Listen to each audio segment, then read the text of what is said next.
बिस्मिल्लाहिर्रहमानिर्रहीम। Gilani forum YouTube channel में खुश आमदीद। आज की इस वीडियो में आप सुनेंगे कि दुआ की कबूलियत के क्या अनमोल राज हैं और दुआ अल्लाह ताला को कितनी पसंद है। इंसानी ज़िंदगी में और एक मुसलमान की ज़िंदगी में कुरान और हदीस की रोशनी में दुआ की कितनी अहमियत है, इसकी क्या शराइत और दुआ करने के क्या आदाब हैं, ये सारी तफसीलात आप आज की इस वीडियो में सुनेंगे। लेकिन वीडियो में आगे बढ़ने से पहले आपसे गुजारिश है कि अगर आप हमारे इस यूट्यूब चैनल पर नए हैं तो इसे सब्सक्राइब कर लें और साथ ही बेल आइकन का बटन भी दबा दीजिए ताकि हमारी हर नई आने वाली वीडियो का नोटिफिकेशन आपको मिल सके। सामीन, अरशाद बारी ताला है और तुम्हारे रब ने फरमाया मुझसे दुआ करो मैं कबूल करूँगा। दुआ एक अजीमुशान इबादत है जिसकी अज़मत व फ़जीलत पर बकसरत आयात करीमा और अहादीस तय्यबा वारिद हैं। दुआ की नहायत अज़मत में एक हिकमत यह है कि दुआ अल्लाह ताला से हमारी मोहब्बत के इजहार, उसकी शान उलूहियत के हुजूर हमारी अब्दियत की अलामत है, उसके इल्म व कुदरत और अता पर हमारे तवक्कुल व एतमाद का मजहर और उसकी ज़ात पाक पर हमारे ईमान का इकरार व सबूत है। हमारा अकीदा है कि अल्लाह ताला हमारा खालिक, मालिक, राज़िक है। वो रब्बुल आलमीन है, अरहमुर राहिमीन, अहकमुल हाकिमीन और मालिकुल मुल्क है। तमाम इज़्ज़तें, अज़मतें, कुदरतें, ख़जाने, मलकियतें, बादशाहतें उसी के पास हैं। वो सब का दाता और दाताओं का दाता वही है। सारी मखलूक उसी की बारगाह की मोहताज और उसी के दरबार में सवाली है, जबकि वो अज़मतों वाला खुदा बेनियाज, गनी, बेपरवाह और तमाम हाजतों से पाक है। हाँ, वो जवाद व करीम है, बख्शिशें फरमाता है और जूद व करम के दरिया बहा देता है। एक एक फ़र्द मखलूक को अरबों ख़जाने अता कर दे तब भी उसके ख़जानों में सुई की नोक बराबर कमी न होगी, और वो किसी को कुछ अता ना करे तो कोई उससे छीन नहीं सकता। वो किसी को देना चाहे तो कोई उसे रोक नहीं सकता, और वो किसी से रोक ले तो कोई उसे दे नहीं सकता। जब हम दुआ मांगते हैं तो अल्लाह ताला के बारे में यही अकीदा और ईमान हमारे दिलो दिमाग में शऊरी या लाशऊरी तौर पर मौजूद होता है कि जो अल्फाज व कैफियत की सूरत में दुआ के सांचे में डल जाता है। इस हिकमत को सामने रख कर गौर कर लें कि जब दुआ इस कदर अजीम अकीदे का इजहार है तो क्यों ना आला दर्जे की इबादत बल्कि इबादत का मग़ज़ करार पाए।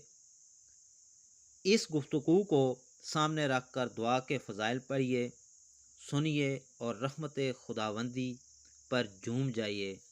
चुनांचे दुआ के फ़ज़ाइल के मतलब चंद अहादीसें आपकी खिदमत में पेश की जाती हैं।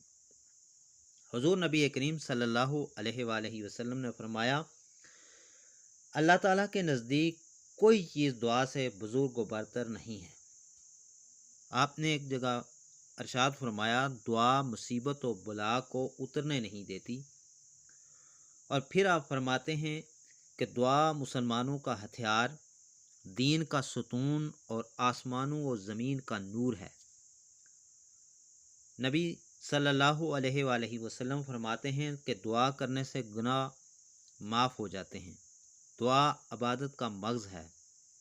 अल्लाह ताला दुआ करने वाले के साथ होता है। और आप फरमाते हैं कि जो बला उतर चुकी और जो नहीं उतरी, दुआ उनसे नफ़ा देती है। और आप सल्लल्लाहु अलैहि वसल्लम ने फरमाया कि दुआ रहमत की चाबी है। दुआ क़ज़ा को टाल देती है, दुआ बला को टाल देती है। जिसे दुआ करने की तौफीक दी गई उसके लिए रहमत के दरवाज़े खोल दिए गए। मुफस्सिरीन ने दुआ कबूल होने की चंद शराइत और आदाब भी बयान किए हैं जो ख़ुलासे के तौर पर आपकी खिदमत में पेश किए जाते हैं। सामीन, दुआ मांगने में इखलास हो।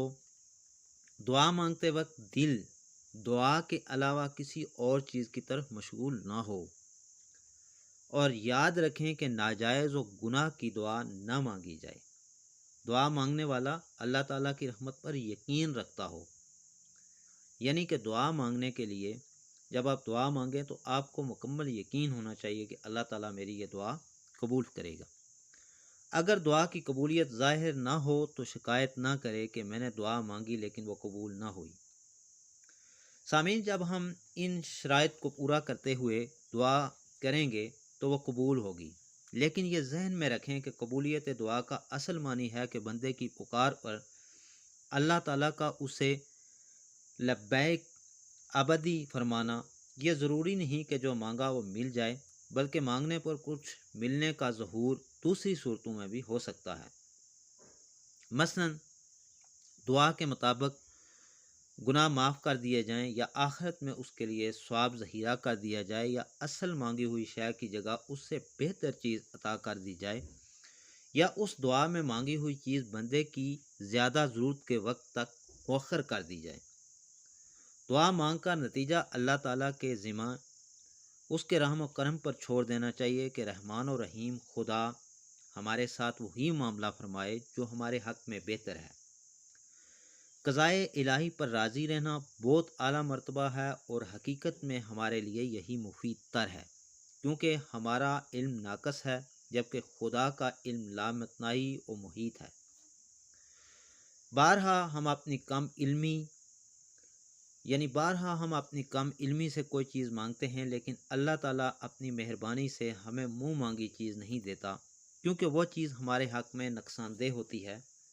مثلا بندہ مال و دولت کی دعا کرتا ہے لیکن وہ اس کے ایمان کے لیے خطرناک ہوتی ہے، یا آدمی تندرستی و عافیت کا سوال کرتا ہے لیکن علم الہی میں دنیا کی تندرستی آخرت کے نقصان کا باعث ہوتی ہے، تو یقیناً ایسی دعا قبول نہ کرنا بندے کے لیے زیادہ اچھا ہے۔